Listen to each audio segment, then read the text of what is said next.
Bueno, chicos, continuamos con la clase.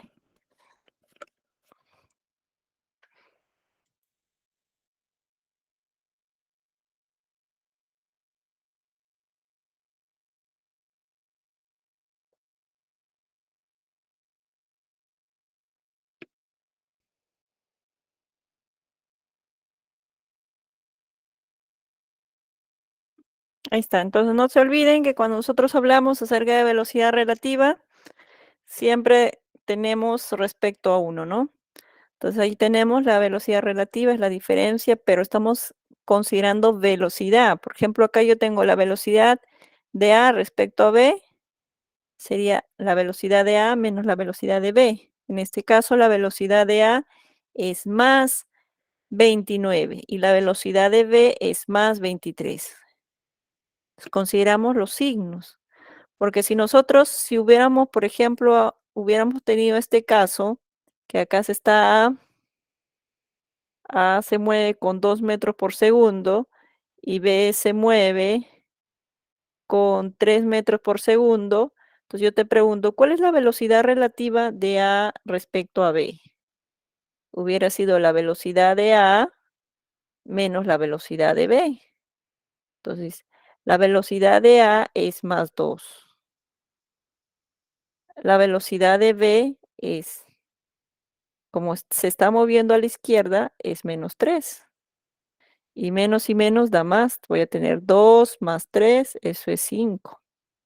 Entonces, la velocidad relativa de A respecto a B, para este ejemplo, sería 5 metros por segundo. Entonces, consideramos el signo, porque al hablar de velocidad, debo de considerar el signo positivo si se mueve a la derecha y el signo negativo si se mueve a la izquierda. Te escucho, te leo.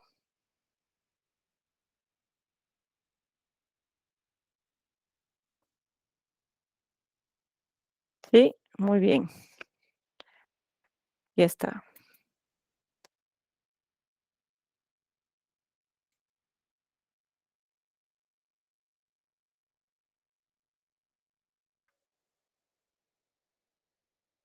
Entonces, velocidad relativa, consideramos direcciones. Revisemos el ejercicio 8. En este ejercicio número 8, me dice, de lo alto de una torre se lanza horizontalmente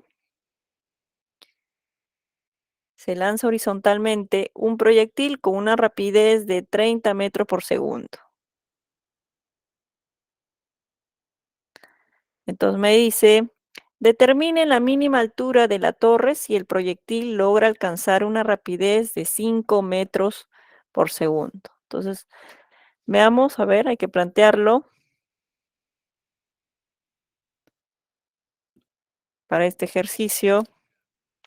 Me dice desde lo alto de una torre. Entonces, esta es la torre. Lo voy a lanzar horizontalmente. Sabes que la velocidad con la que se lanza es la horizontal.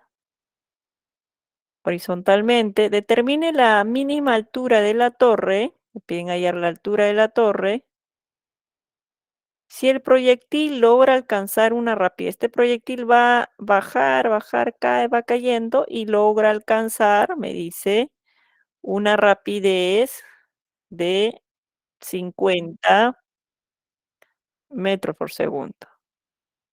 Entonces, tú sabes que un movimiento parabólico, la velocidad tiene una componente horizontal que se mantiene constante. Está.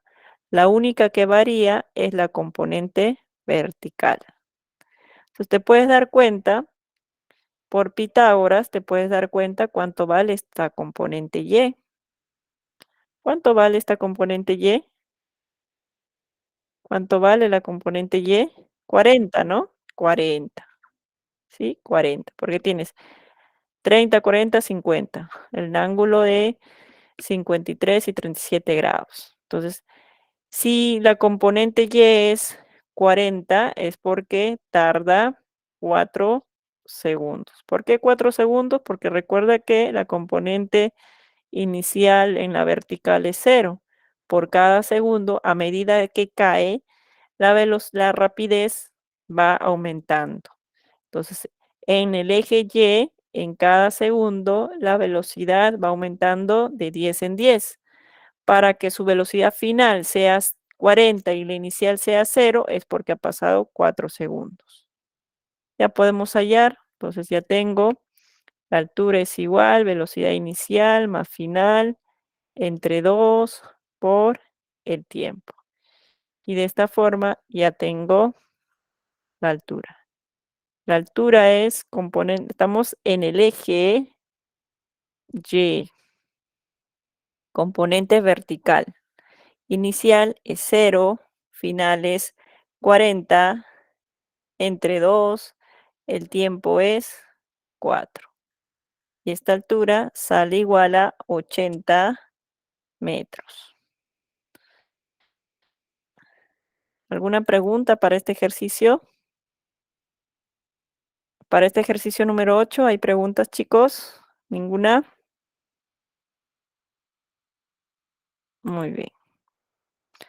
Revisemos nuestro ejercicio número 9. Es un ejercicio relacionado al equilibrio. Recuerda que cuando un cuerpo se encuentra en equilibrio, se encuentra en reposo o moviéndose con velocidad constante.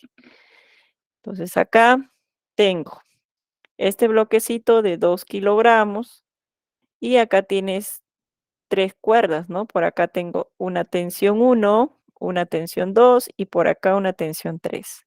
Entonces voy a hacer la gráfica del diagrama de fuerzas en este punto que le puedo llamar A. En el punto A yo tengo una tensión 2, una tensión 1 y por acá hay una fuerza que lo está jalando hacia abajo, que vendría a ser el peso, ¿no? Acá hay una fuerza que lo está jalando hacia abajo, que vendría a ser el peso, el mg. Entonces esto es de 20 newton. 20. Me piden que determine la tensión de la cuerda 1. Entonces lo resolvemos. Puedo relacionar con mi plano cartesiano. El eje X, el eje Y. Este angulito es 30. Este angulito es 30. ¿Ya? 30, 30. Y puedo descomponer. Descomponemos. Acá está el T su 2 coseno de 30. El T su 2 seno de 30. De la misma forma, descompongo la componente, la tensión 1. T1 coseno de 30. T1 seno de 30. Entonces, ¿qué tenemos? Que la suma de las fuerzas en el eje X igual a 0, derecha igual a la izquierda. T sub 2 coseno de 30 es igual a T sub 1 coseno de 30. Por lo tanto, T sub 2 y T sub 1 son iguales. En el eje Y, igual a 0 también porque se encuentra en equilibrio.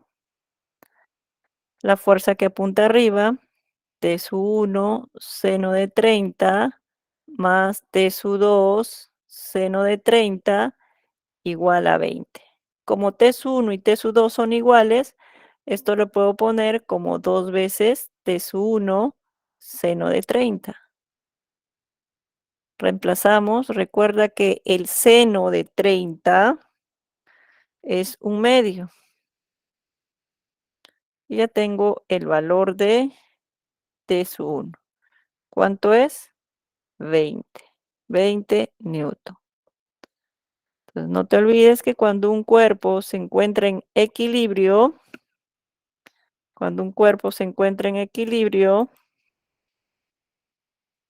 la fuerza resultante es igual a 0. ¿Alguna pregunta para este ejercicio? ¿Ninguna? Te leo, te escucho. Muy bien. Ejercicio número 10 es un ejercicio relacionado a un péndulo, ¿no? Un péndulo.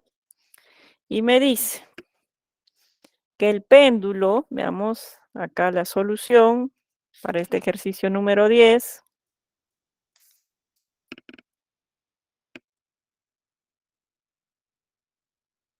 Te dice, un péndulo simple oscila en la Tierra, en la superficie de la Tierra, con un periodo. Entonces, el periodo, lo primero que tengo que ver es que te están diciendo que en la superficie de la Tierra su periodo es 2,7 segundos.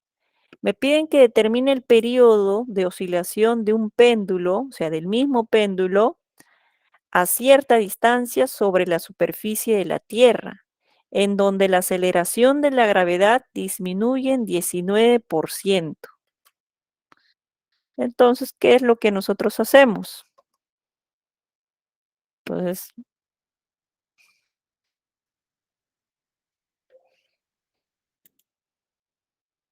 vamos a ver por acá.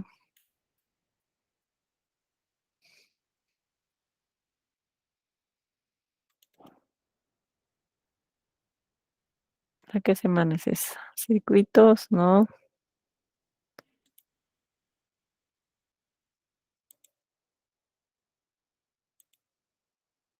Ahí está. Cuando nosotros hablamos acerca de un péndulo, el periodo de un péndulo, primero, un péndulo es simple cuando el ángulo que se traslada es un ángulo menor de 10 grados. El periodo de un péndulo depende de la longitud de la cuerda y de la gravedad. Recuerda que la gravedad en la superficie de la Tierra es distinta a una altura mayor que el radio de la Tierra, entonces varía. Entonces, para este ejercicio me dice que para cierta altura la gravedad disminuye en el 19%. Entonces, vamos a ver, decimos así.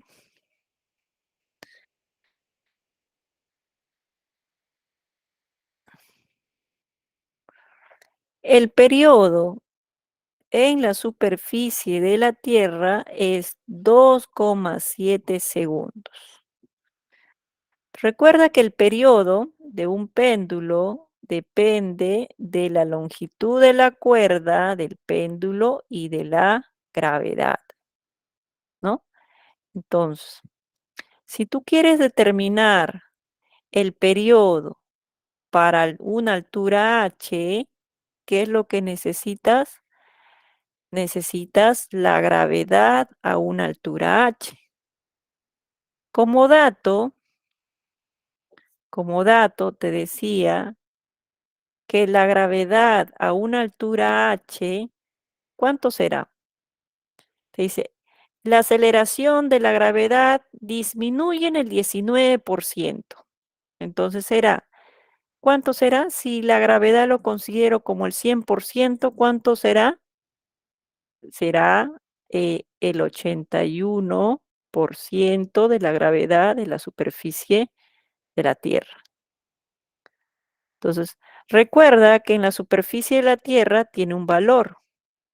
Es esto, que lo puedo poner como el 100% de la gravedad en la superficie, que es lo mismo.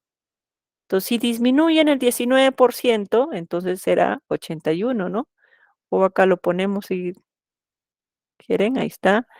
La gravedad a una altura h será la gravedad inicial, que era el 100% de la gravedad, y ahora disminuido en 19%, y acá te queda el 81% de la gravedad de la superficie. Entonces, si tú lo reemplazas, vas a tener 2 veces pi raíz cuadrada. La longitud, no ha sucedido nada con la longitud. La gravedad a una altura h es 81% de la gravedad. Y esto. Recuerda que 81% es como tú lo pondrías como 8, 0,8, ¿no? Esto es 0,8. Esto de acá es como 0,81.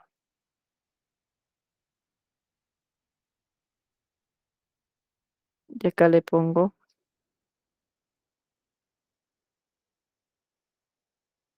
0,81 veces la gravedad de la superficie.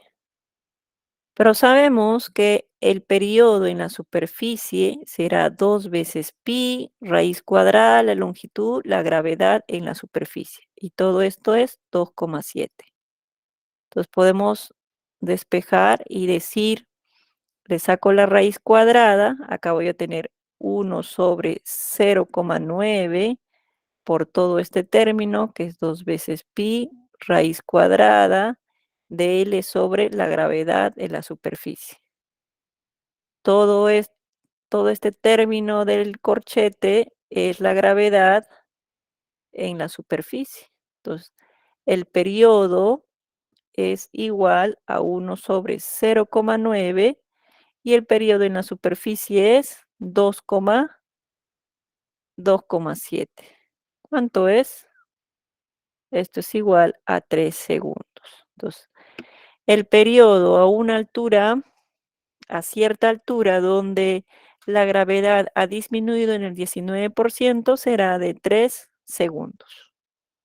¿Alguna pregunta para este ejercicio número 10? Te escucho, te leo. ¿No hay preguntas? Muy bien, entonces no te olvides que el periodo de un péndulo, para que sea un péndulo simple, el ángulo barrido por el péndulo tiene que ser menor a 10 grados y este periodo dependerá de la gravedad del lugar y de la longitud de la cuerda. En el ejercicio 11 te dicen, te dan proposiciones y te piden que indiques la proposición incorrecta, ¿no? La proposición incorrecta. En la primera proposición te dice, cuando choca una pelota en el piso, se aplica el principio de conservación de la cantidad de movimiento entre la pelota y la tierra, pero la tremenda masa de la tierra le permite quedar inmóvil, ¿no? Entonces recuerda que nosotros podemos aplicar la conservación de la cantidad de movimiento antes y después. Recuerda que a un mismo nivel la rapidez es la misma. La rapidez es la misma, por eso podemos decir que la cantidad de movimiento antes del choque, antes del choque es igual a la cantidad de movimiento después del choque. Entonces, esta sí es correcta. En la segunda proposición o en la proposición B te dice en todos los choques, la fuerza de contacto entre los cuerpos que colisionan varía desde un mínimo valor hasta un máximo valor, pero la fuerza que se halla por esta fórmula. Entonces recuerda que cuando un cuerpo, vamos a decir que este cuerpo choca con el piso, en este choque, el piso va a ejercer una fuerza. El piso ejerce una fuerza. Esta fuerza lo que va a producir es el impulso para que este bloque o esta pelota rebote. Entonces, cuando la pelota impacta con el piso ejerce una fuerza y esta fuerza va a generar que la pelota se impulse. Entonces, nosotros decimos que el impulso lo puede representar como la variación de la cantidad de movimiento, porque acá hay un agente externo. Y también puedo decir que el impulso lo puedes determinar como la fuerza por el intervalo de tiempo. Entonces, nosotros despejamos la fuerza y ya puedo decir que esta fuerza, ¿de qué depende? Depende de la variación de la cantidad de movimiento y respecto a un intervalo de tiempo. Esta fuerza va a actuar en un intervalo de tiempo pequeño sobre la esfera, porque inmediatamente choca, va a rebotar. Entonces el tiempo es demasiado corto. Entonces también es verdadero. Vamos con la tercera proposición. Si se golpea un objeto de tal manera que éste obtiene una aceleración, el impulso producido dependerá de la fuerza que se le aplique al objeto. Vamos y decimos que esto es falso. ¿Por qué es falso? Porque el impulso no depende de la fuerza que se le aplique al objeto, sino de la fuerza que actúa sobre el cuerpo. Entonces yo puedo decir, esta esferita, yo le puedo decir, lo lanzo con una fuerza F hacia abajo. Pero esta fuerza es una fuerza distinta a la fuerza de reacción. Entonces esta fuerza cuando choca con el piso va a ejercer una fuerza de reacción. Esta fuerza de reacción, si es mayor a la fuerza con que lo has lanzado, se va a producir un impulso. Entonces, el impulso es generado por la fuerza de reacción o por la fuerza de contacto entre estos dos cuerpos. Entonces, el impulso es generado por la fuerza de reacción o fuerza de contacto entre estos dos cuerpos. Por eso decimos que es falso.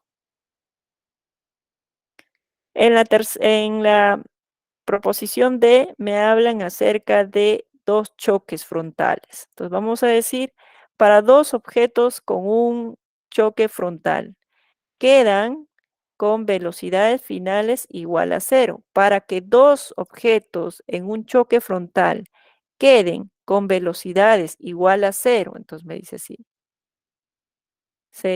yo tengo dos objetos, A y B.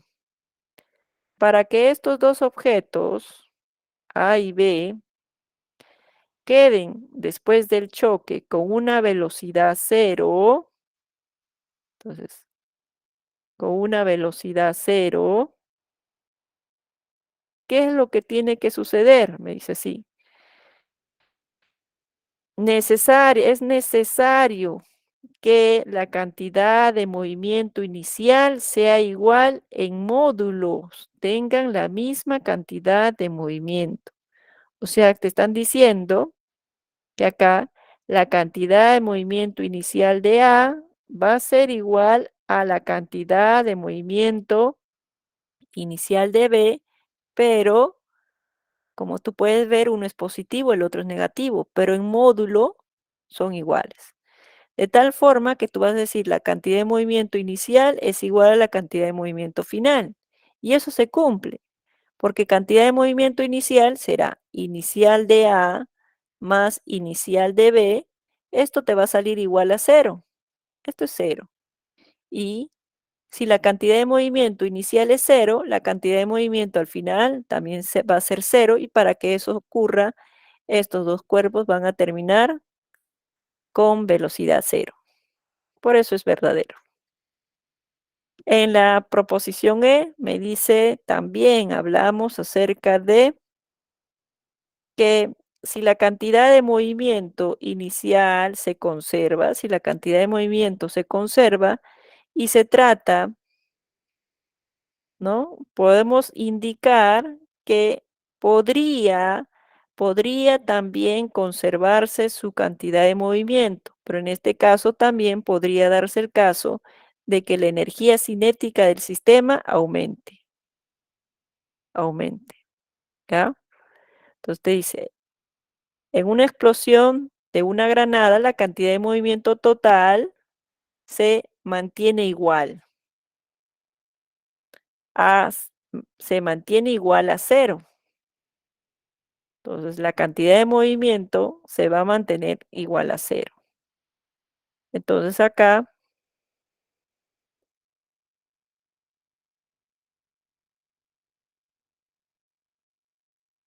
si la cantidad de movimiento se mantiene igual a cero, entonces yo puedo decir que la energía cinética ha aumentado, ha aumentado. Y vemos que también es verdadero. Entonces, mi respuesta para este caso sería la C. Te leo, te escucho. Ya, la C es. Porque me piden en este ejercicio, me piden la incorrecta. ¿Puedes ¿Escucho? repetir por qué la C, por favor? En la C te están diciendo que si se golpea un objeto, lo voy a golpear un objeto. Imagínate que esta es una pared, ya, esta está en una pared. Y yo tengo esta pelota. Esta pelota lo golpeo con una fuerza F1 le voy a poner, ¿ya? Si se golpea un objeto, entonces para golpearlo es porque estoy ejerciendo una fuerza, ¿no? De tal manera que esta fuerza va a generar una aceleración. El impulso producido dependerá exclusivamente de la fuerza aplicada al objeto. Entonces recuerda que esto, si yo le aplico una fuerza, esta fuerza no es la que va a generar el impulso. Entonces el impulso se va a dar acá. Acá se va a dar. Entonces, esta fuerza depende de la fuerza, es una fuerza que va a actuar en un tiempo determinado, en un tiempo corto, en un tiempo corto. Entonces, esta fuerza no va a generar aceleración. O sea, acá, por ejemplo, si yo tengo esta fuerza de reacción o F, esto le llamo F1, esta fuerza F va a actuar en un intervalo de tiempo pequeño, y esta fuerza va a generar un impulso, un impulso. Esta fuerza va a generar un impulso que depende de esta fuerza que la pared está ejerciendo sobre el cuerpo. Y no solamente eso, yo puedo decir que también hace que se produzca una variación de, de cantidad de movimiento. Ahí está. Pero no está generando aceleración, ¿ve? No está generando aceleración, ¿ya? Es eso. Entonces acá me dice que genera aceleración, por eso digo que es falso. No sé si me dejo entender.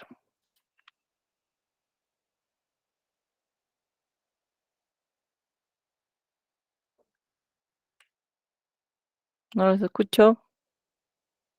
Bueno, revisemos el ejercicio número 12. En el ejercicio número 12 me hablan acerca de un fluido. En este fluido me dice que sobre un cuerpo, la presión que ejercen los fluidos sobre un cuerpo sumergido varía linealmente con la profundidad. Y la fuerza que ejerce el fluido sobre los cuerpos sumergidos es llamado empuje. Un bloque de hielo cuya densidad es de 0,8 flota en un lago con el 80% de su volumen total sumergido. Indique verdadero o falso. Entonces vamos.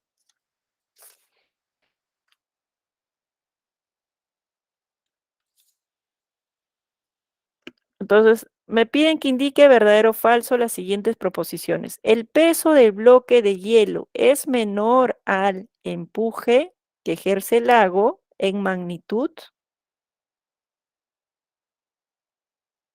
Entonces tengo la primera proposición.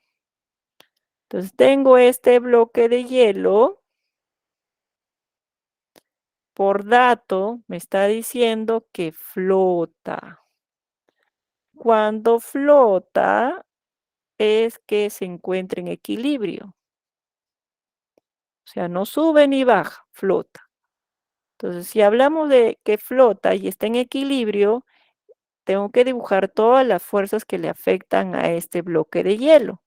Le afecta su peso y le afecta su empuje. Entonces ya sabes que si está en equilibrio, la sumatoria de las fuerzas es igual a 0, por lo tanto, el empuje y el peso tienen igual magnitud. Por eso decimos que la primera proposición es falso. En la segunda proposición me indican que la densidad del agua, me piden hallar la densidad del agua. Entonces ya habíamos dicho, como flota, el empuje es igual al peso. Entonces ya sabes, el empuje es igual al peso. La ecuación del empuje es densidad de líquido, gravedad, volumen sumergido. El peso es masa por la gravedad, pero la masa le puedes escribir como la densidad del hielo por el volumen total del hielo, V. De esta forma se cancelan las gravedades y vas a determinar la densidad del líquido.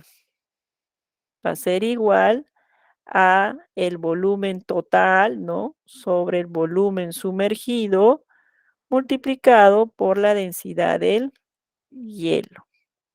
Entonces hay que encontrar una relación. Entonces, por dato del problema, te dice que flota en un lago con el 80% de su volumen total sumergido. Entonces yo puedo decir, por dato del problema,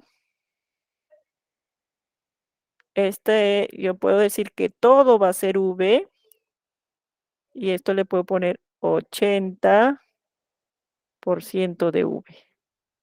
Y el total es como el 100%, ¿no? Entonces yo puedo poner la densidad del líquido es el volumen total, que es 100% de V, y el volumen sumergido es el 80% de V. Todo por la densidad del hielo, que es 0,8. ¿En qué unidades está? Está en gramos centímetros cúbicos. Entonces acá te va a salir la densidad del líquido es igual a 1 gramo centímetros cúbicos.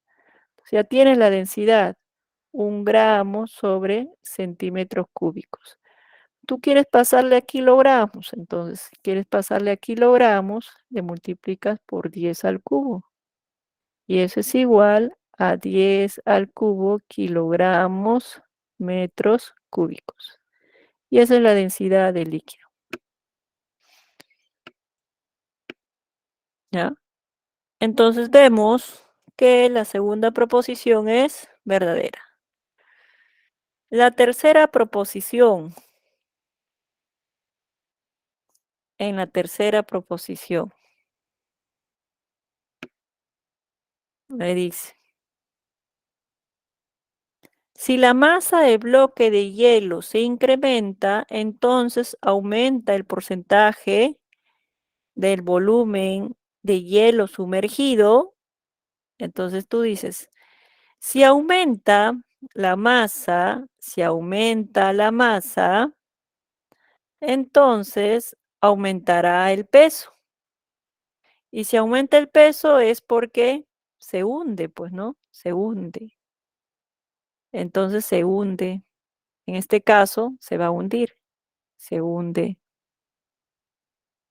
se hunde.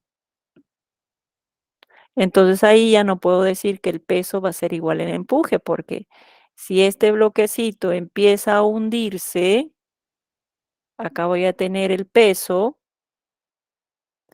acá voy a tener el empuje y voy a decir sumatoria de las fuerzas en el eje Y, va a haber aceleración.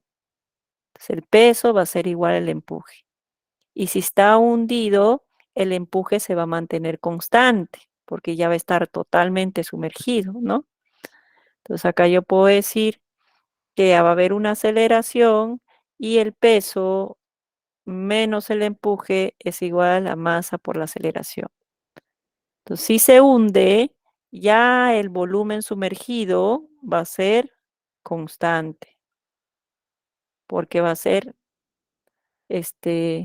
¿no? Se va a mantener constante porque va a estar totalmente sumergido.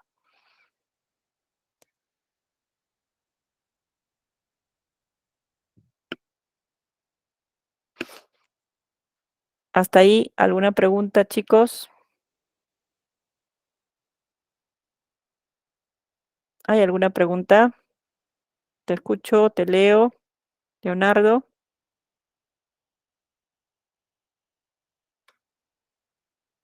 A ver, ahí tenemos la 11. Profe, ¿se me puede escuchar Sí, te escucho. lo que digo? Ah, sí, podría volver. Ah, ya. Sí, tenía una duda. En la C, podría decir que también está mal porque no depende exclusivamente de la fuerza, sino también del tiempo. Sí, también, o sea, por eso es que la pregunta es muy abierta, entonces pero de cualquier otra forma, esta tercera proposición es incorrecta, ¿no? Porque, ¿sí? ¿Alguna otra pregunta? Ah, sí, en la E también estaría mal porque de inicio a fin la cantidad de movimiento seguiría siendo cero, ¿no? Porque al final cuando se dé la sumatoria de bueno, de las cantidades de movimiento de las piezas va a resultar cero, ¿no? Sí, es eso. O sea, pero recuerda que cuando nosotros hablamos de sumatoria de cantidad de movimientos, hablamos de velocidad, de velocidad. En cambio, cuando hablamos de energía cinética, hablamos de rapidez, ¿ya? Entonces acá la velocidad es la sumatoria de los momentos, podría ser cero por la dirección de las velocidades. Pero si hablamos de energía cinética, para que la energía cinética sea cero, es porque no se está moviendo, ¿no? Profe, ¿eso cumple para toda explosión de granada o no necesariamente? O sea, cuando hay una No, velocidad de un inicio, no, no. no necesariamente. Los ejercicios te van a especificar, ¿no? O sea, en este caso, la cantidad de movimiento se podría conservar, ¿no? Pero no, se conserva en realidad. Al inicio tengo una cantidad de movimiento de toda la granada y al final tengo otra cantidad de movimiento de cada una de las partículas. Entonces, la cantidad de movimiento se va a conservar. La cantidad de movimiento se conserva antes de la explosión, después de la explosión. Pero para que yo halle esa cantidad de movimiento, necesito eh, la dirección de la velocidad de cada una de las partículas de la granada. En cambio, si yo quiero hallar la energía cinética de cada una de las partículas, necesito su rapidez, no velocidad. ¿Ya? Ok, profe, sí, gracias. Ejercicio número 13, hablamos acerca del trabajo. Estamos hablando ya de cargas eléctricas. Entonces recordemos un poquito hablando acerca de cargas.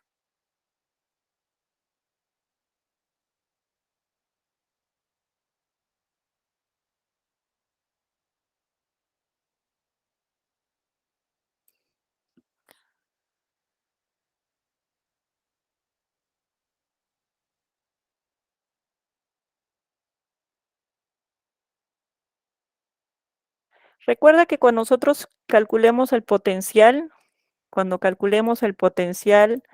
el potencial es una cantidad escalar que puede ser positiva o negativa, que va a depender del signo de la carga. Ese es el potencial. Si nosotros queremos calcular el trabajo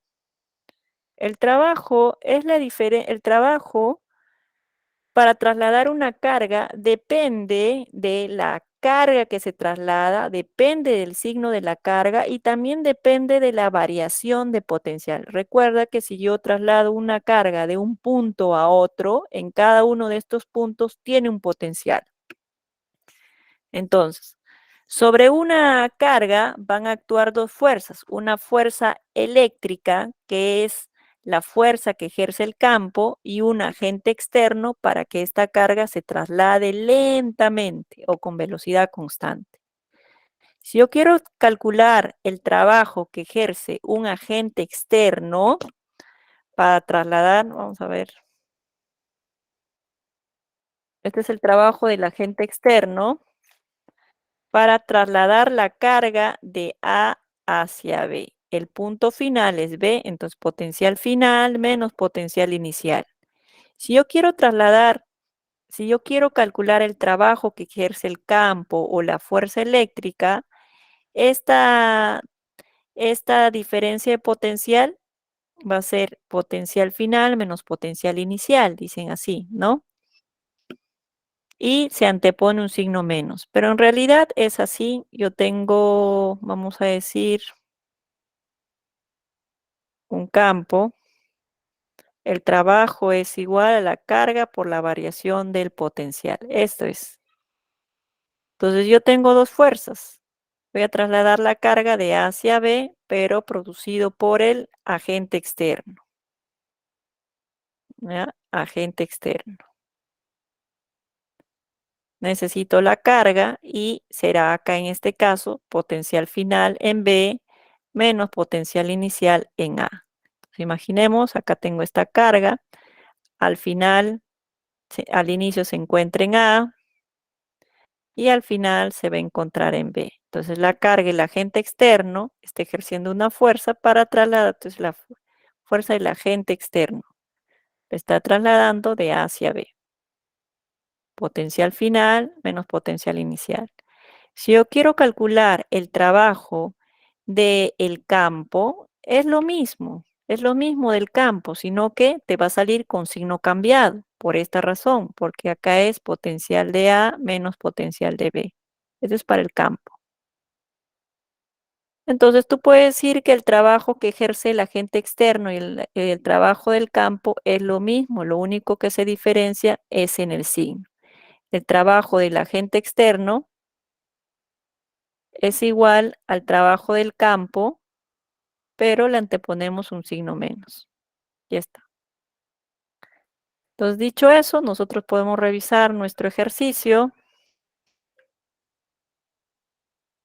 Revisamos nuestro ejercicio. En este ejercicio me dan superficies equipotenciales, son superficies donde el potencial se mantiene constante. O sea, en todas estas líneas punteadas el potencial es 30, acá el potencial es 10, acá es menos 10 y menos 30. El potencial puede ser positivo o negativo. Entonces voy a trasladar lentamente. Eso significa que lo voy a trasladar con una rapidez constante para que el trabajo del campo y el trabajo del agente externo tengan el mismo valor, sino con signos opuestos. Voy a trasladar esta carga positiva de A hasta B. De A hasta B. La carga positiva. Entonces, el trabajo por el agente externo de A hacia B será la carga que traslado por la diferencia potencial, final menos inicial.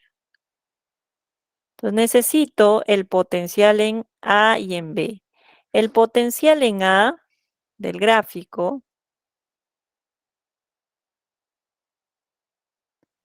A se encuentra dentro de esta superficie equipotencial de 30. Entonces, el potencial en A es más 30.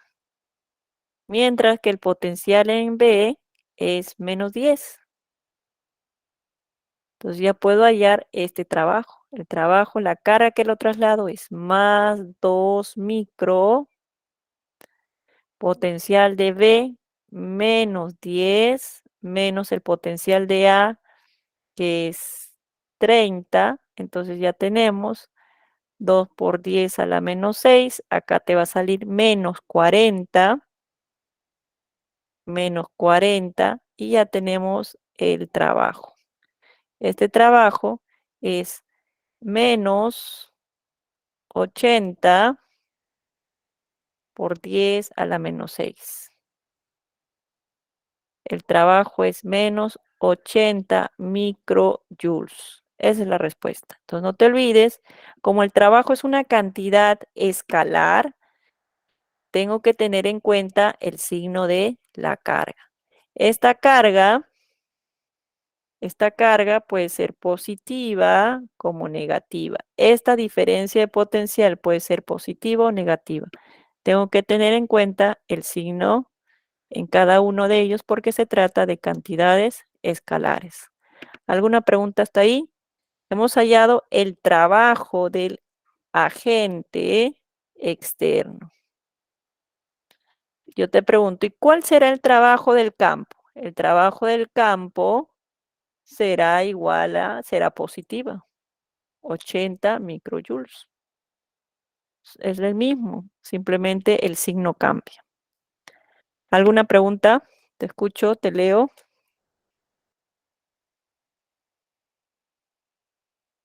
¿No hay preguntas para este ejercicio número 13?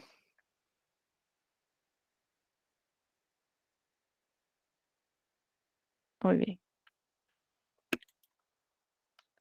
Revisemos el ejercicio 14. En este ejercicio 14 me hablan acerca de un alambre.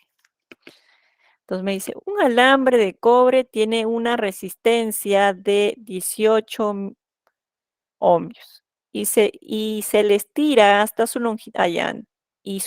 Si yo lo estiro, su longitud se va a quintuplicar. Luego me dice, determine la intensidad de corriente que circula por el alambre estirado, siendo sus extremos, si se le aplica una diferencia de potencial. Entonces tú dices acá, te piden que determines la intensidad de corriente. Y la intensidad de corriente lo puedes calcular con la ley de Ohm. Voltaje es igual a intensidad por la resistencia. Esta resistencia es una resistencia final, porque recuerda que este alambre se ha estirado. O sea, al inicio, tú tienes un alambre cuya longitud inicial es L. Con esta longitud, este alambre tiene una resistencia inicial de 18 ohmios. Pero ¿qué sucede al final? Al final, este alambre se ha estirado. ¿Cuánto se ha estirado? Me dice que su longitud se quintuplicó. Si al inicio era L, acá es 5L. Pero recuerda que cuando su longitud se estira, el alambre se va a poner cada vez más delgado, ¿no? Entonces, recuerda que la resistencia de un alambre depende del material del alambre, si es de cobre, de plata, depende de su longitud y depende de su grosor, del área. Entonces, este alambre con esta longitud L tiene un grosor, que puedo decir que es A.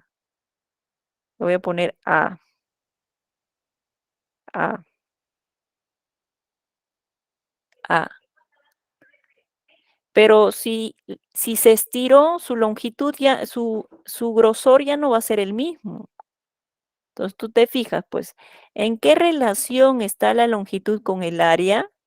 Son inversamente proporcionales. O sea que si la longitud se duplica, el área se reduce a la quinta parte, porque son inversamente proporcionales. El material del conducto, entonces acá yo tengo una resistencia inicial que es resistividad, longitud sobre área, y esto es igual a 18. Entonces acá es el mismo cable, entonces acá voy a tener una resistencia al final, que va a ser la resistividad, longitud final sobre el área final. Entonces reemplazo nada más. La longitud final es 5L, el área es A quintos. Entonces, ¿qué es lo que tenemos por este lado? Este sube, tendría 25 veces la resistividad, longitud sobre el área. Y esto es la resistencia inicial. O sea que la resistencia va a ser 25 veces la resistencia inicial. La resistencia al final va a ser 25 por 18. Y esto es igual a 450 ohmios. Entonces ya puedo hallar la intensidad de corriente si yo hago circular por este alambre estirado un potencial, si se encuentra un potencial de 1350, ya puedo hallar la intensidad de corriente sobre este alambre estirado cuya resistencia es de 450. ¿Cuánto es la intensidad? La intensidad es de 3 amperios. ¿Alguna pregunta hasta ahí? Te escucho, te leo.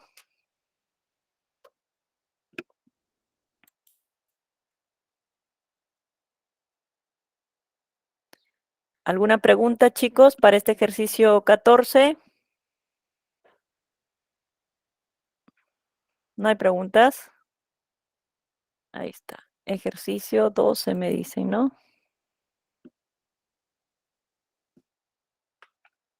Este es el ejercicio 12.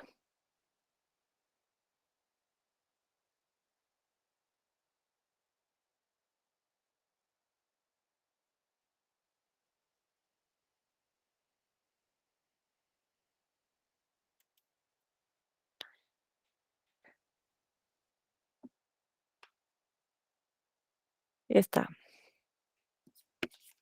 ¿Alguna reacción para este ejercicio número 14? ¿Ninguna? Muy bien, entonces revisemos, ya que no hay preguntas, revisemos el ejercicio número 15. En este ejercicio número 15 me hablan de un solenoide, que es una bobina, está formada por un alambre enrollado en espiras, ¿no? Cilíndricas. Si si es perpendicular, o sea que el campo va a ser perpendicular a la bobina, ¿no? Entonces imaginemos, tengo acá mi bobina, voy a dibujar una espira nada más. Esta tiene un conjunto de vueltas y acá está el campo. Ahí está el campo. El campo entra perpendicular a la espira, ¿no? Yo tengo el campo es perpendicular a la espira, a la bobina. A la bobina. Cuando el campo es perpendicular a la bobina, yo puedo decir que el flujo solamente dependerá del área y del campo.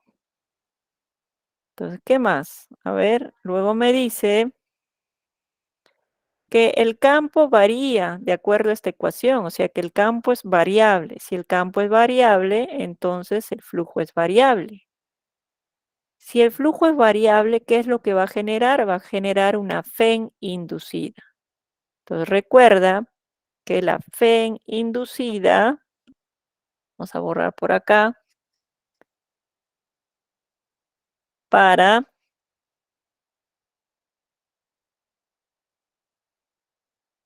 esta bobina que está formada por 100 espiras, para 100 espiras. La FEN inducida será menos el número de espiras, variación de flujo, intervalo de tiempo. Entonces acá yo tengo menos N, la variación de flujo depende de la variación del campo y del área respecto al tiempo. El N, el número de espiras es 100. El área es ¿de cuánto? ¿De cuánto es el área? De 40. Entonces acá tengo un área de 40 centímetros al cuadrado. Para que esté en metros, le multiplico por 10 a la menos 4. Esto es igual a 40 por 10 a la menos 4 metros cuadrados. El campo está variando. Entonces vamos a hallar la variación del campo, del instante. O sea, el campo es igual a 4 más 2t. 4 más 2t. Entonces podemos decir que para un tiempo inicial, le puedo poner de 5 segundos, tiene un campo, que es 4 más 2 por 5. Esto es igual a 14. 14 telas. para un instante de 10 segundos, el campo es 4 más 2 por 10, y esto es 24. Ya te das cuenta que acá el campo ha variado, ¿no? ¿En cuánto ha variado el campo? En 10, ¿no? ¿En qué intervalo de tiempo? Entonces ya tengo el intervalo de tiempo también. Entonces acá yo tengo la variación del campo, que es igual a 10, y también tengo el intervalo de tiempo, que es de 5. Entonces acá yo tengo la variación del campo, que salió 10 positivo, y el intervalo de tiempo, que es 5. Esperamos si sale menos, ¿cuánto? Menos 0,8 voltios. Esta es la FEN inducida. ¿Qué me piden? Me piden determinen la FEN inducida. ¿Ven? Si me piden la magnitud, si me hubieran pedido la magnitud hubiera tomado el valor absoluto. Hubiera sido 0,8 voltios. ¿Alguna pregunta hasta ahí? Los escucho, los leo.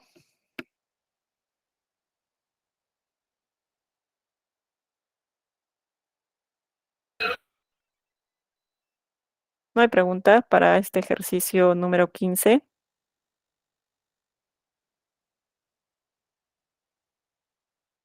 Muy bien.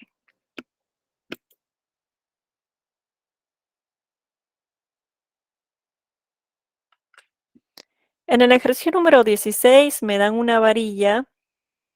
Esta varilla se encuentra en un circuito, ¿no? Entonces me dice, en un circuito mostrado en la figura, la varilla conductora móvil, esta varilla mide 1 metro y se va a deslizar con una rapidez de 10 metros por segundo por esta región de campo magnético uniforme cuya intensidad es de 0,2 Tesla.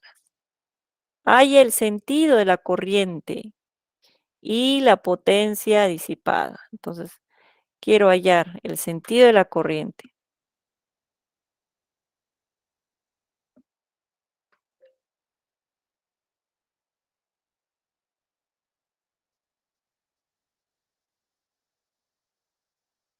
Vamos a ver, estamos acá, péndulo, no. Tampoco.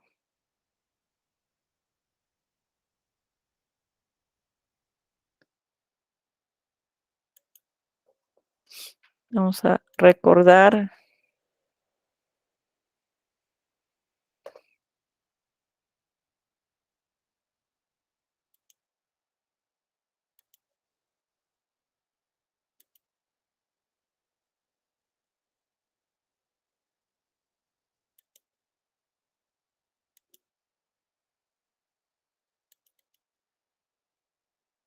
Ya está. Entonces, nosotros habíamos dicho que el flujo depende, para que se produzca un flujo, depende de la variación del campo, del área, ¿no? Esta variación de flujo va a producir una fuente de fuerza electromotriz. Y esta fuente de fuerza electromotriz va a generar una corriente inducida. Entonces, la corriente inducida depende de la variación del flujo. Entonces, este flujo puede aumentar o puede disminuir, como puedo observar acá. Si yo acerco el imán, el flujo va a aumentar. O sea, las líneas de campo van a aumentar. Van a entrar más líneas de campo sobre esta espira, mientras que cuando yo lo alejo de la espira, menos líneas va a entrar. Entonces, cuando yo acerco un imán a una espira, el flujo aumenta. Cuando lo alejo de la espira, el flujo disminuye. Entonces, yo necesito saber si el flujo aumenta o disminuye para determinar la dirección de la corriente inducida. Entonces nosotros decimos, tenemos dos casos, cuando el flujo aumenta, entre el imán y la espira va a existir una fuerza de repulsión. Entre el imán y la espira va a haber una fuerza de repulsión para evitar que el imán se acerque más a la espira. Y en ello puedo decir que cuando el flujo aumenta, el campo exterior y el campo inducido tienen direcciones opuestas. Necesito la dirección del campo inducido para determinar la corriente inducida con la regla de la mano derecha. Cuando el flujo disminuye, es cuando el imán se aleja de la espira. Para evitar que se aleje demasiado de la espira, debe existir atracción, fuerza de atracción entre la espira y el imán. Además de ello, cuando el flujo disminuye, el campo exterior y el campo inducido tienen igual dirección. Aplico la regla de la mano derecha con el campo inducido y ya tengo el sentido de la corriente inducida. Eso es lo que vamos a hacer. Entonces necesito eso. Entonces para este ejercicio, para indicar el sentido de la corriente, necesito saber si el flujo aumenta o disminuye. El flujo aumenta o disminuye. Entonces, nosotros habíamos dicho que el flujo depende del área y del campo, ¿no? El área barrida. Acá, esta barra se está trasladando en esta dirección. Entonces, a medida que se traslada, está barriendo un área, un área. El área está variando, en este caso, el área aumenta. Si el área aumenta, vamos en el ejercicio número 16, decimos, si el área aumenta, si el área aumenta, entonces el flujo aumenta. El flujo aumenta. Y si el flujo aumenta, ya habíamos dicho que existe una fuerza de repulsión. En la teoría vimos. Además de ello, el campo exterior con el campo inducido tienen diferente dirección. El campo exterior, ¿qué dirección tiene? Tiene entrante. Entonces el inducido tiene que ser saliente. Entonces, si tú tienes la dirección del campo inducido, por la regla de la mano derecha, aplica la mano derecha, ¿qué sentido tendrá? Mano derecha. Entonces, pulgar sale de la pantalla y mis dedos van a girar en este sentido. Esta es la corriente inducida. ¿Qué sentido tiene? Antihorario. Antihorario. Ya hallé la dirección de la corriente. ¿Qué más me están pidiendo? ¿Qué más me piden? Me piden que determine eh, la potencia disipada por el resistor. Entonces, para poder hallar esta potencia, la potencia por esta resistencia, para poder hallar la potencia por esta resistencia de 2 ohmios, necesito saber cuál es el voltaje, ¿no? Esta resistencia está conectada a un voltaje. ¿Cuál es ese voltaje? ¿Ah? ¿Cuál es este voltaje? ¿Cuál es este voltaje? Que no es otra cosa que la FEN inducida. ¿Cuánto vale? Entonces hay que hallar la FEN inducida, ¿no? Porque recuerda que la potencia, tú vas a decir, la potencia es igual al voltaje al cuadrado sobre la resistencia. Es una forma de calcular. Entonces, para este caso, el voltaje es la FEN, pues, la magnitud de la FEN inducida al cuadrado sobre la resistencia. Entonces, necesito la magnitud de la FEN inducida. Lo hallamos, ¿cómo se calcula la FEN inducida? La FEN inducida para una barra, ¿cómo se calcula? Porque esta es una barra la que se está trasladando. Entonces, para una barra, ¿cómo calculamos? Entonces, yo tengo esta barra tiene una longitud, tiene una rapidez y se está trasladando por un campo. Entonces, la FEN inducida es menos el campo, longitud, rapidez, ¿no? Como en este caso me están pidiendo la magnitud, entonces le tomo la magnitud, por eso te va a salir positivo. Entonces ya le puedo borrar el signo. La magnitud de la FEN inducida es el campo, que es de 0,2. ¿Cuánto mide la barra? 1 metro. ¿Cuál es la rapidez de la barra? 10. Entonces ya tengo la magnitud de la FEN inducida. Ese es igual a ¿cuánto? Es igual a 2 voltios. Y está a 2 voltios. Ya puedo hallar la potencia. La potencia es igual a 2 al cuadrado sobre la resistencia, que es 2. Y eso es igual ¿a cuánto es? Eso es igual a 2 watts. ¿Alguna pregunta, chicos? Los escucho, los leo.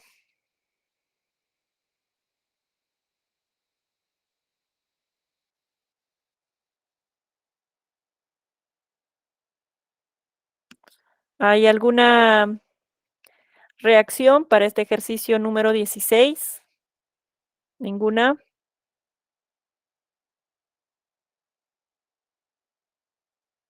Muy bien, me dice Leonardo que está claro, entonces podemos continuar.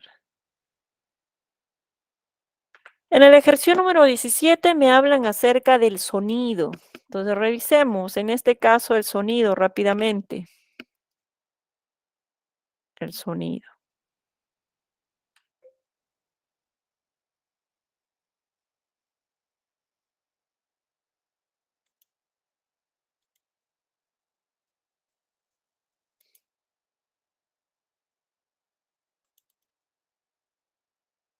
Cuando nosotros hablamos acerca del sonido, el sonido es una onda. El sonido es una onda y toda onda se traslada con una rapidez constante. La onda transmite energía. Una onda tiene longitud, tiene amplitud, tiene rapidez, tiene frecuencia, ¿no? Entonces nosotros decimos que la rapidez depende de la frecuencia y de su longitud de onda. Entonces la rapidez de una onda depende de su longitud de onda y de su frecuencia. Además de ello, depende en qué medio se está trasladando. La rapidez de una onda es constante siempre y cuando no cambie de medio. Para el caso del sonido, el sonido es una onda longitudinal por la dirección en la que vibra y mecánica porque el sonido requiere de un medio para propagarse. ¿Cuáles son las características del sonido? La frecuencia. Para el oído humano, nosotros no percibimos todos los sonidos. Nosotros percibimos sonidos con cierta frecuencia. La frecuencia en la que nosotros podemos percibir el sonido es de 20 a 20.000 Hz. Ese es el rango audible. Entonces nosotros decimos, así como tenemos frecuencia, la frecuencia te va a indicar qué tan rápido vibra y de acuerdo a ello su longitud de onda. Otra característica del sonido es la intensidad.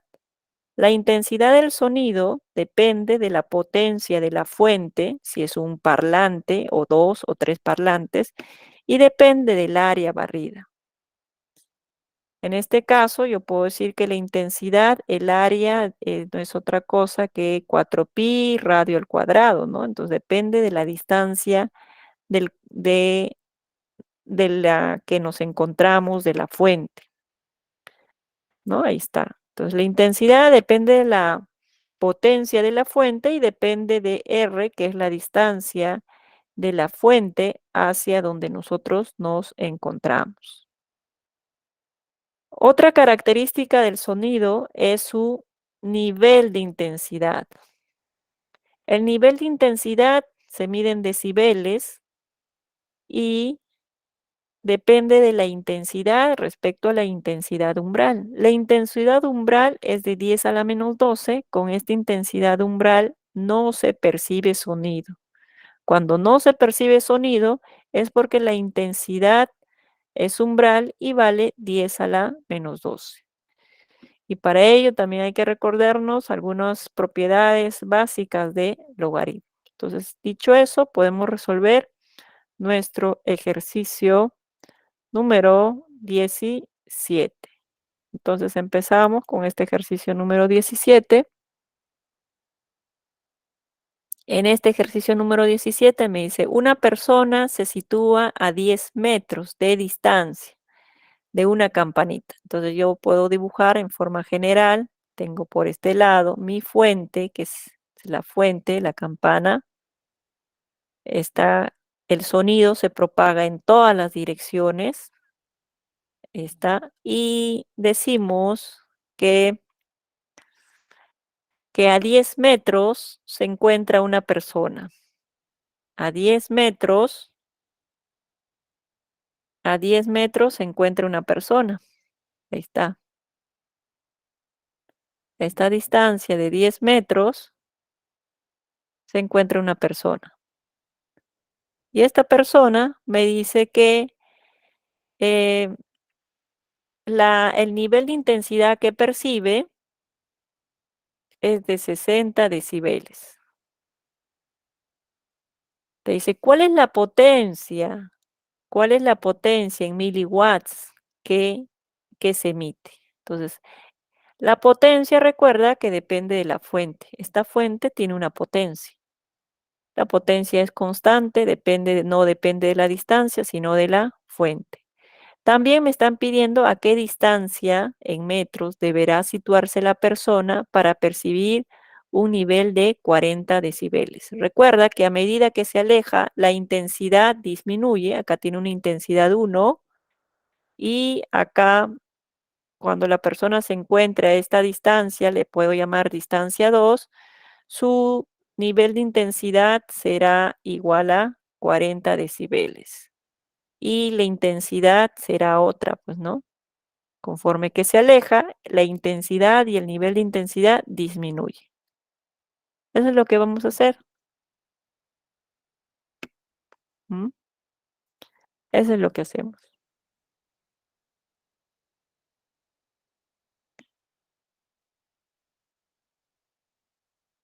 A ver, ¿cómo resolvemos este ejercicio?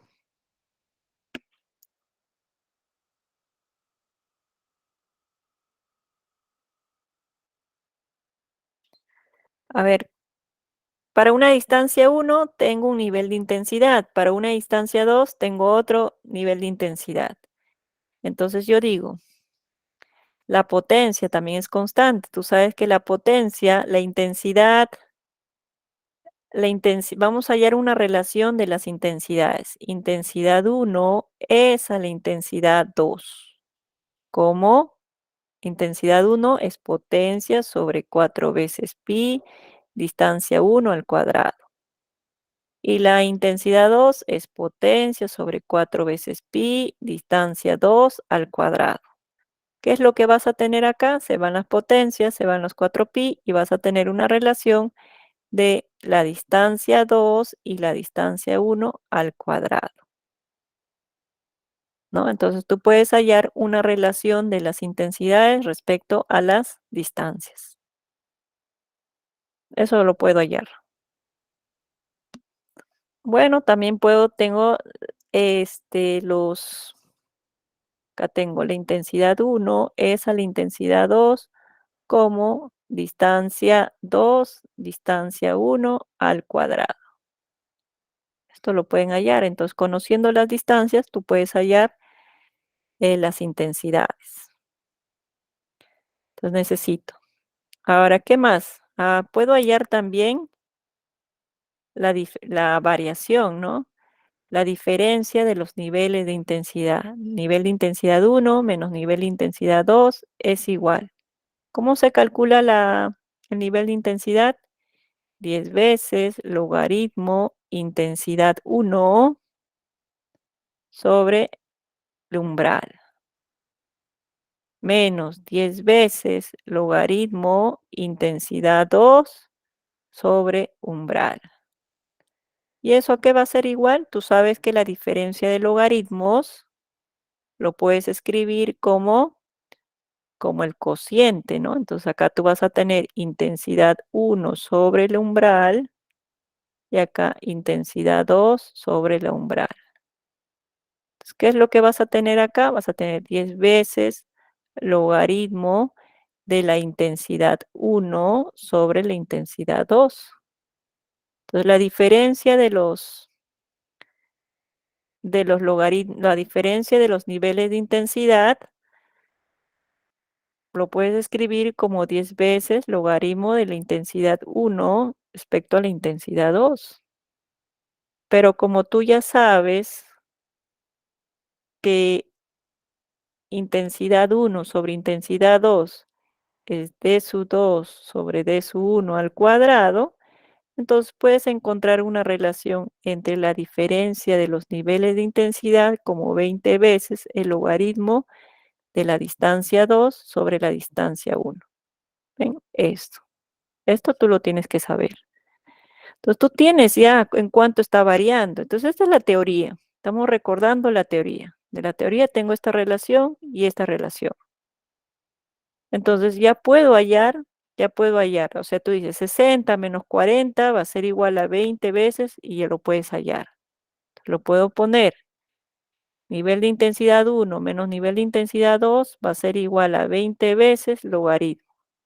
Distancia 2, que no lo sé, sobre la distancia 1. Ya está. La diferencia será 60 menos 40, esto es 20. 20 va a ser igual a 20, logaritmo, distancia 2, distancia 1 es 10. Se cancela, acá tienes 1. 1 es igual al logaritmo de d su 2 sobre 10. Le sacamos logaritmo, acá tengo 10 a la 1 igual a d su 2 sobre 10. Entonces ya tienes la distancia 2, que es de 100. ¿Ven? Ya está. Si tienes la distancia 2, es justo esa es la que te pedían, la distancia 2. Y también puedes hallar la potencia, pues. Lo puedes hallar la potencia. Entonces, tenía que recordar estas dos ecuaciones. Si no te acuerdas, entonces lo podemos hacer de otra forma, usando las propiedades básicas y decimos, empezamos a ver, decimos,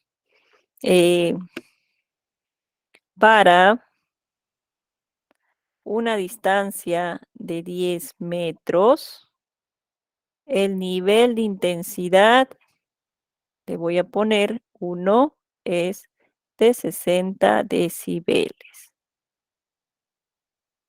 Necesito hallar la potencia. Necesito hallar la potencia. Entonces, para eso vamos a hallar, acá habrá una intensidad IS1. Vamos a calcular la intensidad 1. Aplicamos la ecuación. El nivel de intensidad es 10 veces logaritmo de la intensidad IS1 sobre la umbral. Recuerda que la intensidad umbral es igual a 10 a la menos 12. Watt, ¿no? 10 a la menos 12. Watts por metro cuadrado. Esa es la intensidad umbral. Entonces reemplazo y ya voy a hallar el IS1. El IS1 a que 60 va a ser igual a 10 veces logaritmo IS1. La umbral es 10 a la menos 12. Se cancela. Acá tiene 10 a la sexta. Va a ser igual a IS1 sobre 10 a la menos 12. Por lo tanto, la intensidad IS1 va a ser igual a 10. ¿A la cuánto? 10 a la menos 6. Y está. 10 a la menos 6. Entonces, con eso ya ya puedo hallar la potencia, porque acá me piden que halle la potencia. Entonces, la potencia es igual a en este caso, la intensidad. La intensidad es igual a potencia sobre 4 veces pi, distancia al cuadrado. Despeja, si tienes la potencia, va a ser igual a 4pi d al cuadrado por la intensidad. Entonces yo quería determinar la potencia para una distancia de 10 metros. Ya sabes que la intensidad es de 10 a la menos 6. 4 veces pi, recuerda que pi te dicen que lo redondees a 3. La distancia es 10 al cuadrado, la intensidad es de 10 a la menos 6. Entonces, ¿cuánto es la potencia? La potencia por este lado es igual a 12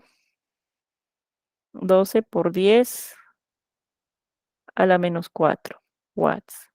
Pero lo puedo poner como 1,2 miliwatts.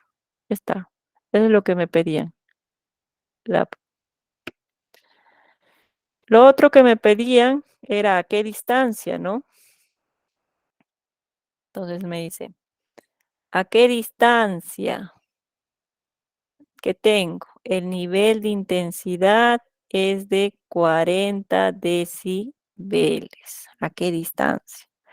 Recuerda que la distancia necesitaría si tengo la distancia, si me piden hallar esta distancia, ¿qué necesito? La intensidad de corriente. Necesito la intensidad de corriente. O bueno, en este caso la intensidad. Para la intensidad, acá hay que hallar la intensidad, ¿no? Hallamos la intensidad, ya que tú conoces la potencia, pues ya sabes que la potencia es constante.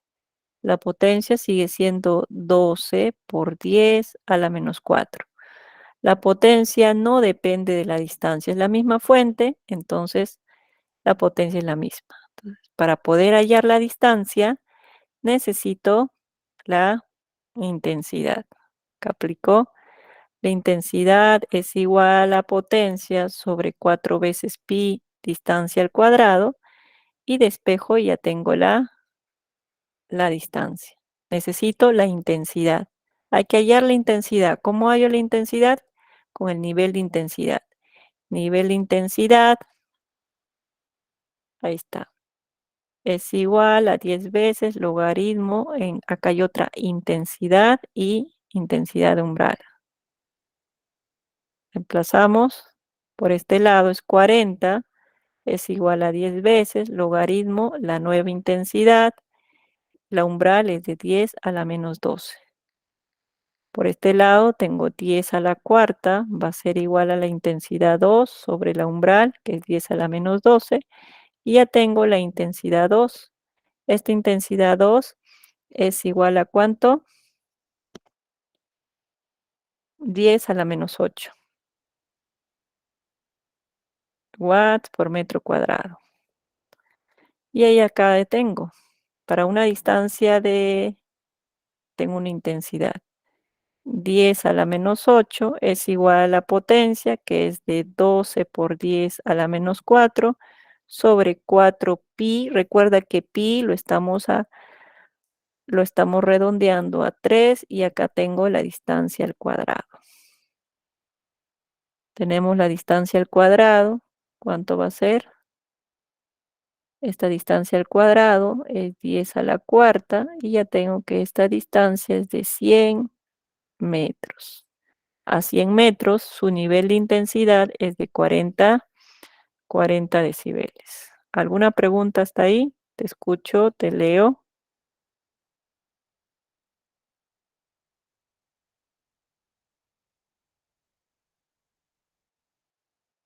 ¿Hay alguna una reacción para este ejercicio número 17? ¿No hay ninguna pregunta, chicos? Muy bien, entonces podemos continuar.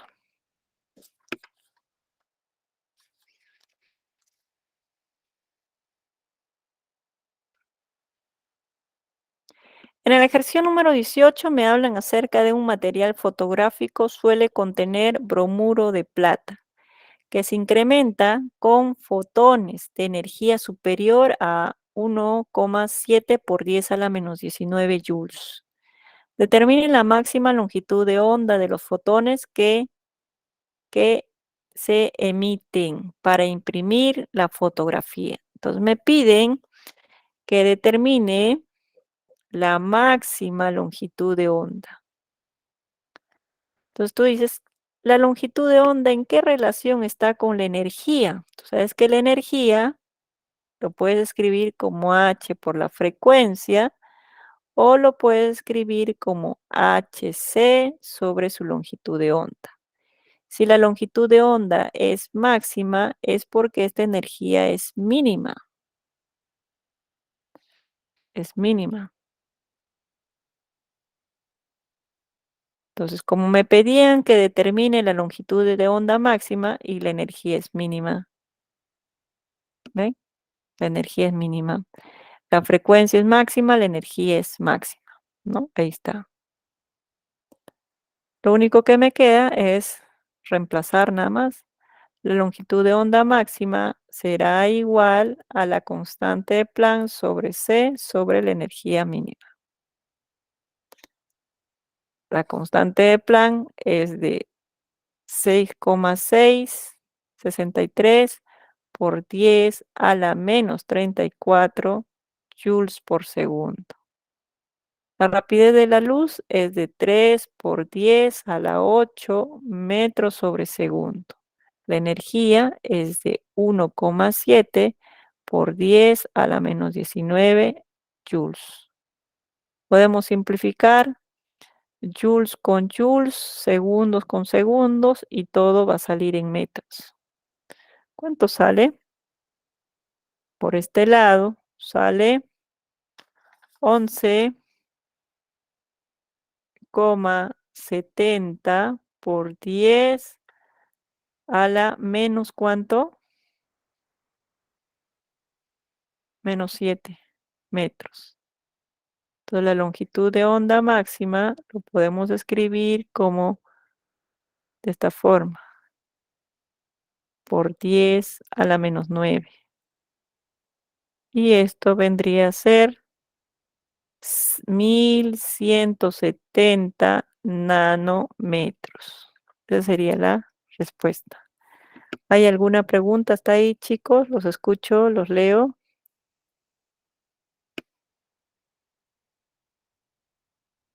Entonces recordemos.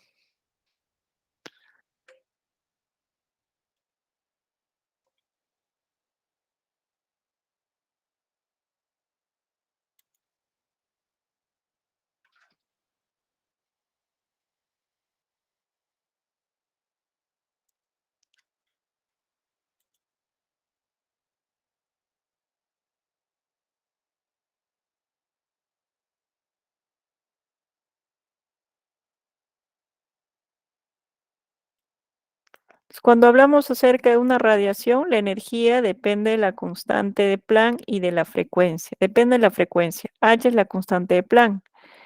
Entonces, esta energía puede ser máxima o mínima dependiendo del valor de la frecuencia, ¿no? Entonces yo puedo decir,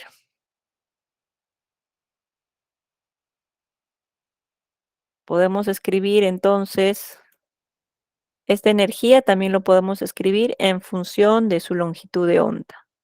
No te olvides que C es la rapidez de la luz en el vacío, que equivale a 3 por 10 a la 8. Conforme la energía va aumentando, conforme la frecuencia va aumentando, la energía va aumentando. La frecuencia y la energía son directamente proporcionales, mientras que la energía con la longitud de onda son inversamente proporcionales. Eso es lo que tenemos que tener en cuenta para resolver ese ejercicio número 18. ¿No hay ninguna pregunta hasta ahí? Los escucho, los leo. No hay. Entonces revisemos el ejercicio número 19. Me hablan acerca de la refracción. Entonces vamos a ver. ¿Dónde está acá?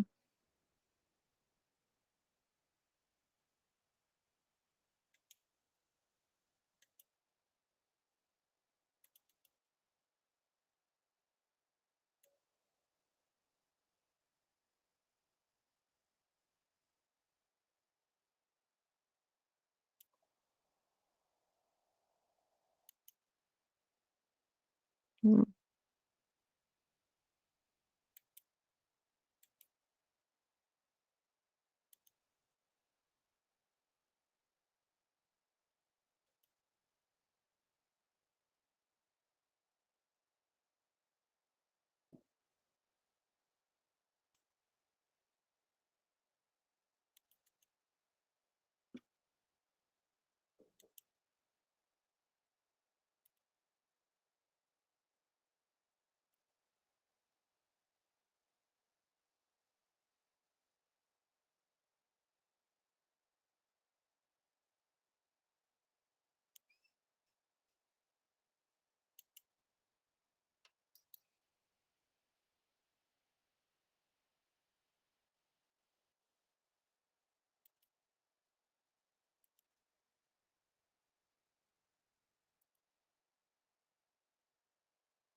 Cuando una onda incide, se puede reflejar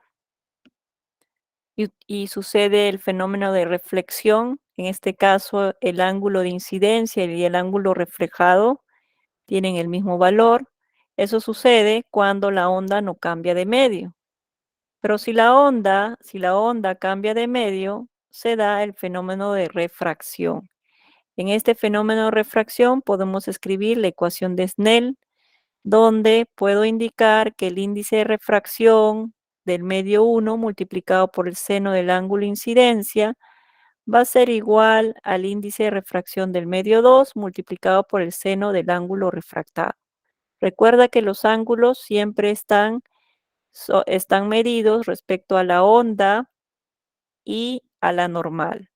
Ángulo de incidencia, onda incidente con la normal. Ángulo refractado, ángulo entre la normal y la onda refractada. ¿Ya? Eso no hay que olvidarnos. Entonces, dicho eso, nosotros podemos hablar acerca de un ángulo crítico, como en este ejercicio me hablaban.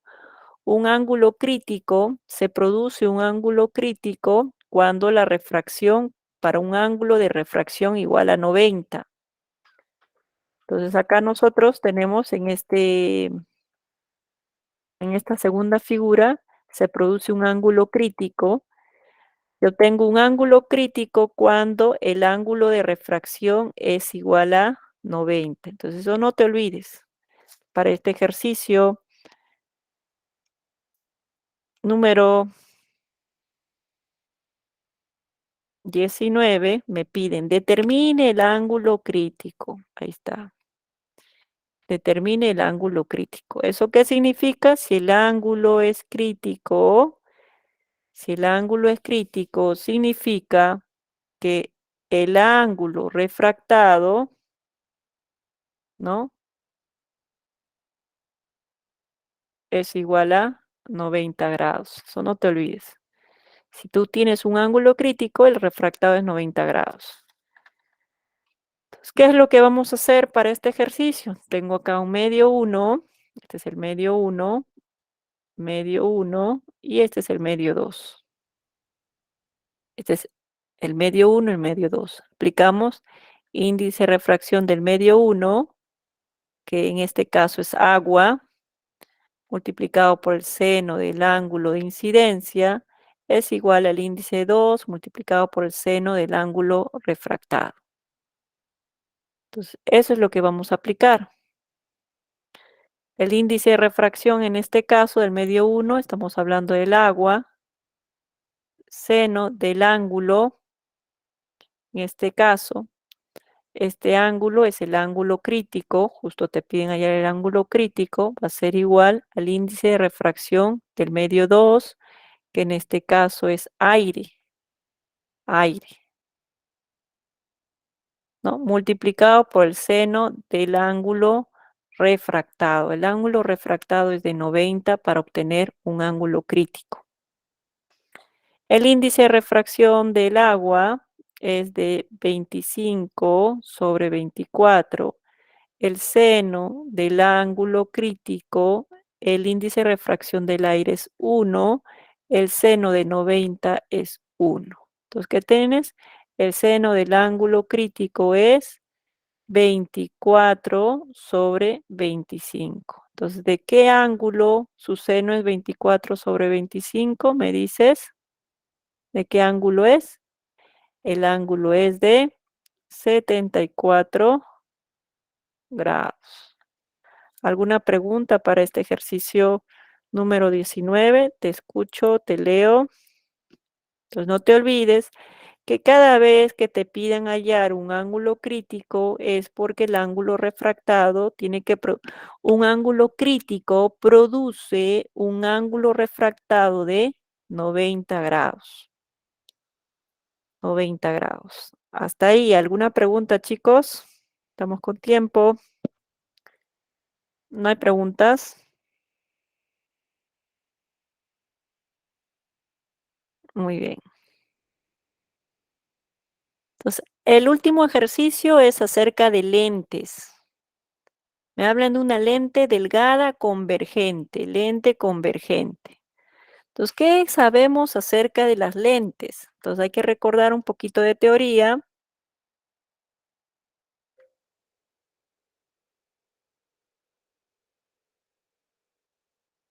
Recordamos un poco de teoría.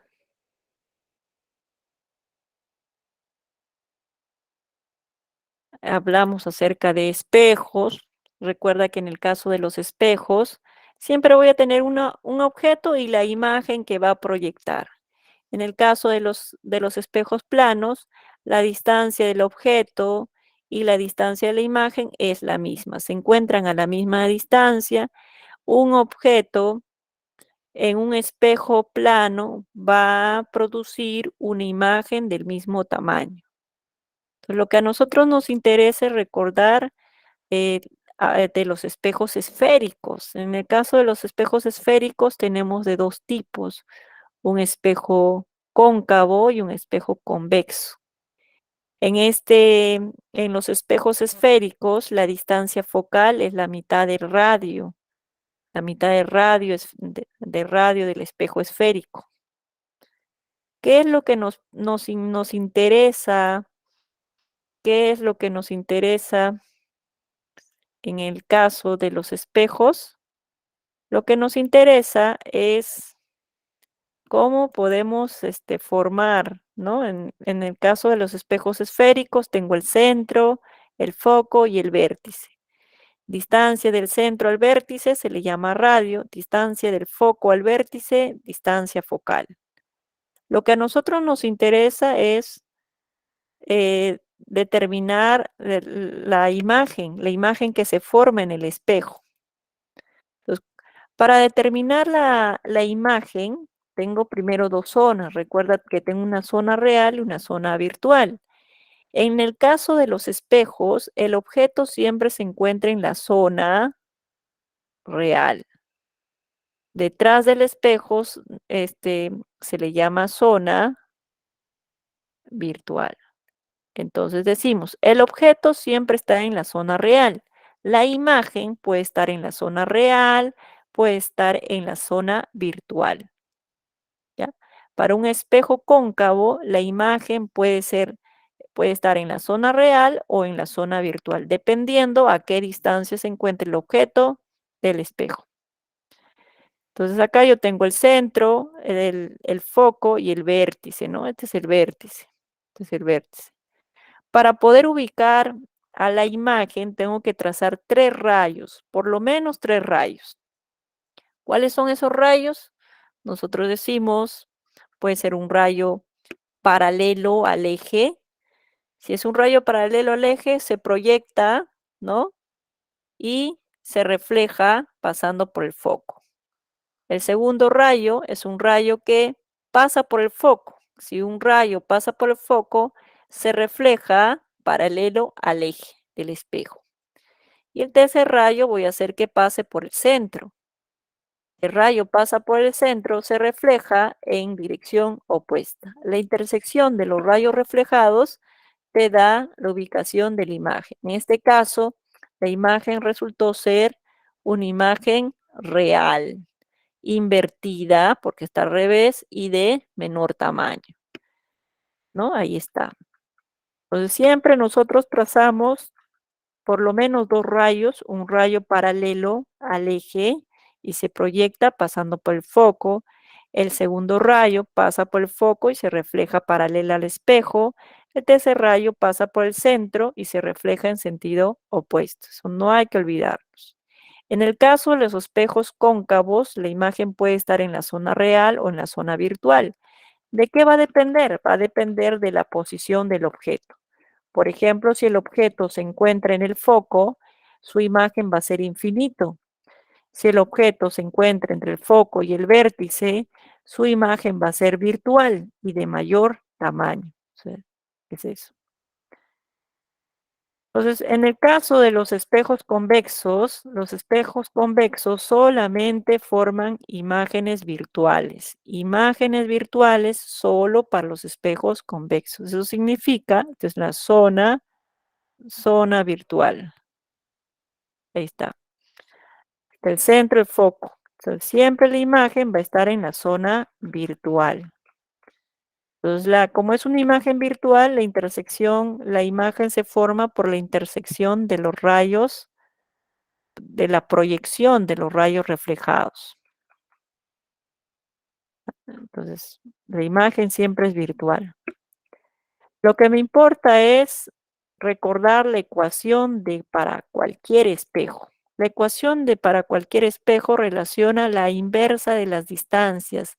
Distancia del objeto, distancia de la imagen y la distancia focal. La distancia del objeto siempre es positiva. La distancia de la imagen al espejo puede ser positiva o negativa. La distancia focal puede ser positiva o negativa. Estos de acá dependen del tipo de espejos. ¿Qué más? Tenemos el aumento. El aumento relaciona el tamaño de la imagen con el tamaño del objeto.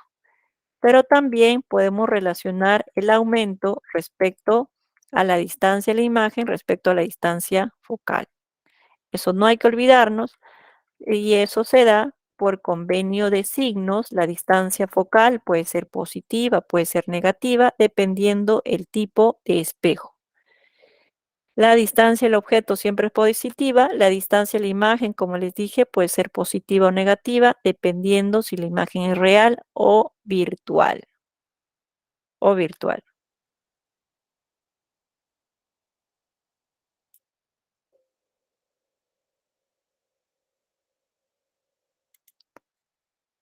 Nosotros para nuestro último ejercicio este es un ejercicio que se trata de lentes. Igual, la ecuación tanto para los espejos como para las lentes se cumple.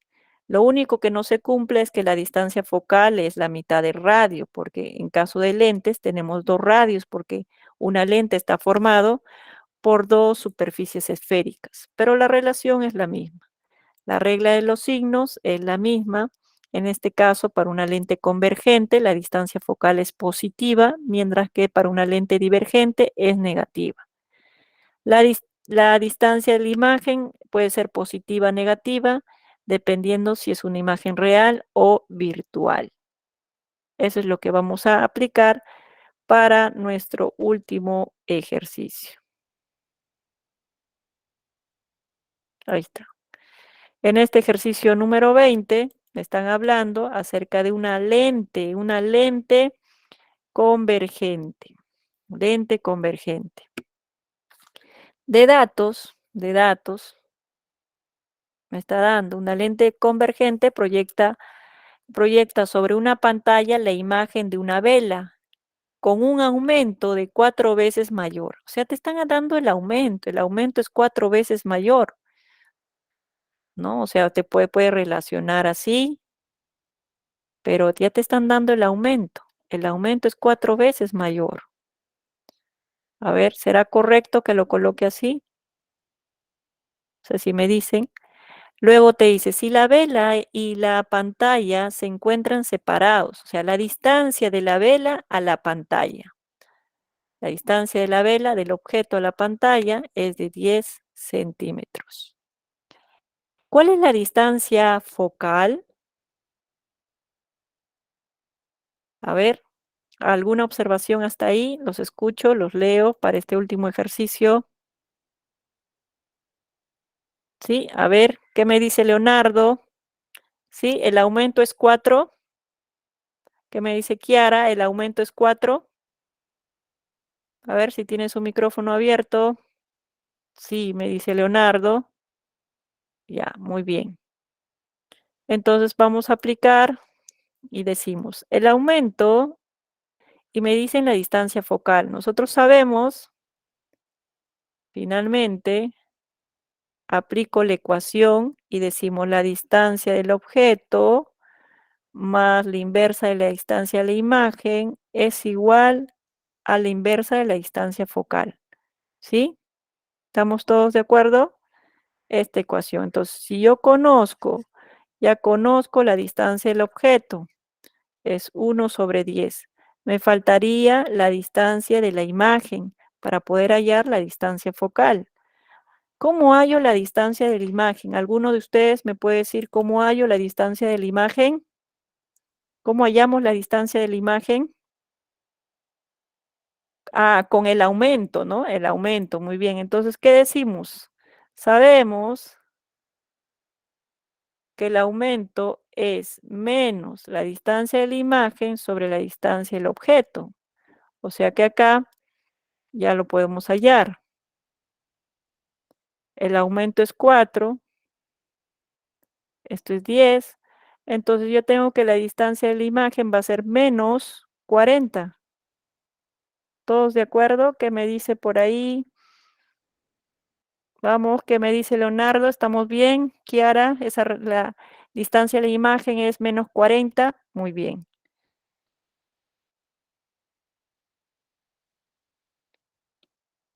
¿Cuál? Pero no sería la suma. A ver, por favor, enciende su micrófono. ¿Cuál sería? No, profe, no, si no me refería a que la suma de la distancia del objeto a la lente y de la imagen a la lente sería, la suma de esas dos distancias sería 10. Ah, muy bien, ¿no? O sea, en realidad esos 10 metros no es la distancia del objeto. A ver, vamos a ver qué me dice. Si una vela, me dice así, si la vela y la pantalla se encuentran separadas por 10 metros, o sea que este dato, en realidad el dato es que la distancia del objeto más la distancia de la imagen es igual a 10. Es igual a 10. Entonces acá, como tú quieres hallar, lo podemos escribir uno en función de otro, ¿no? Acá le pongo distancia, todo en función de 10 menos SI. Entonces, por este lado, le ponemos, así me dicen, acá le pongo 10 menos SI. Y por este lado voy a tener 40 menos 4 SI igual a menos S sub I. Tengo por este lado 4, 3 SI igual a 40. ¿Y cuánto vale S sub I? Me dicen, los escucho, 40 tercios. ¿Todos de acuerdo? ¿Sí? Así, Leonardo, así Sí, vamos. pero creo que no, no tendría que ser la relación con valor absoluto. La relación con el valor absoluto. Bueno, yo tengo Sí, que porque, el por aumento ejemplo, es la relación de estas dos o de esta forma. Pero acá sí, no ahí me la dice distancia, positivo o negativo. Así, sí, a valor absoluto. en valor absoluto. Entonces, ¿cuánto vale por este lado? igual tenemos acá 3, ¿no? Acá sería 4, 4, 5, 5, para que salga entero, y el S sub I va a ser igual a 8, 8 centímetros. Y por lo tanto, el S sub 0, ¿cuánto sería? El S sub 0 sería 2, 2 centímetros. Entonces acá tengo el 8, el 8 y el 2.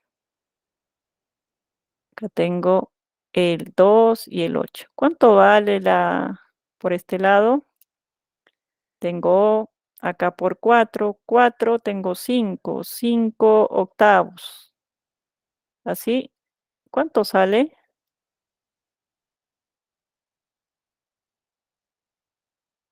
¿Cuánto es la frecuencia? 8 quintos. ¿Cuánto es esto? Los escucho, los leo. ¿Cuánto salió? 1,6. 1,6. ¿Todos de acuerdo? Centímetros. Muy bien. ¿Alguna pregunta para este ejercicio, chicos? Los leo, los escucho.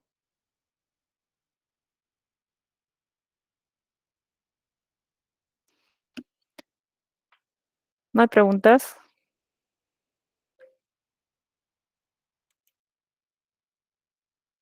Nos quedan unos minutos. Ahí estaba la relación. Este aumento puede ser, ahí está, la relación de las alturas o la relación de las distancias. Vamos acá, con este caso del aumento, puede ser positivo como negativo. En este caso el aumento es positivo cuando la imagen es derecha. En este ejercicio me dice que una vela delgada convergente proyecta sobre la pantalla la imagen de una vela con un aumento de 4 veces mayor, ¿no? Eso es lo que me dice. Si la vela y la pantalla se encuentran separados 10 metros, la vela con la pantalla, ¿cuál es la distancia focal? Entonces habíamos dicho que para poder hallar la distancia focal necesitaba la distancia de la imagen. En este caso, por dato del problema, me estaban dando la distancia del objeto a la distancia de la imagen, que era de 10 centímetros, y de esta forma, utilizando el aumento, hemos hallado la relación de la distancia de la imagen y la distancia del objeto. Entonces, no te olvides que para este ejercicio hemos considerado el valor absoluto, en valor absoluto, ¿no? En valor absoluto. Por eso este signo ya no hay.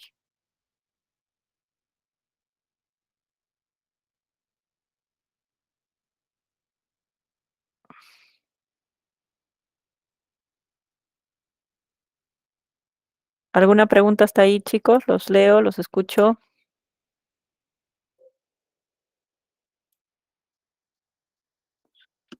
¿No hay preguntas? Muy bien. Entonces, si no hay preguntas, chicos, entonces nos vemos la próxima clase. No se olviden de ponerse a repasar. Si no saben un determinado ejercicio, revisen el tema, ¿sí? Y si tienen alguna observación, me lo hacen saber la próxima clase. Entonces hay que repasar un poquito más acerca de circuitos, acerca de lentes, ¿no? En este caso hemos visto de lentes, pero revisen el tema de espejos, que las ecuaciones son similares, sino que hay que diferenciar si se trata de una lente convergente o una lente divergente. Muy bien, entonces nos despedimos hasta la próxima semana. Cuídense mucho.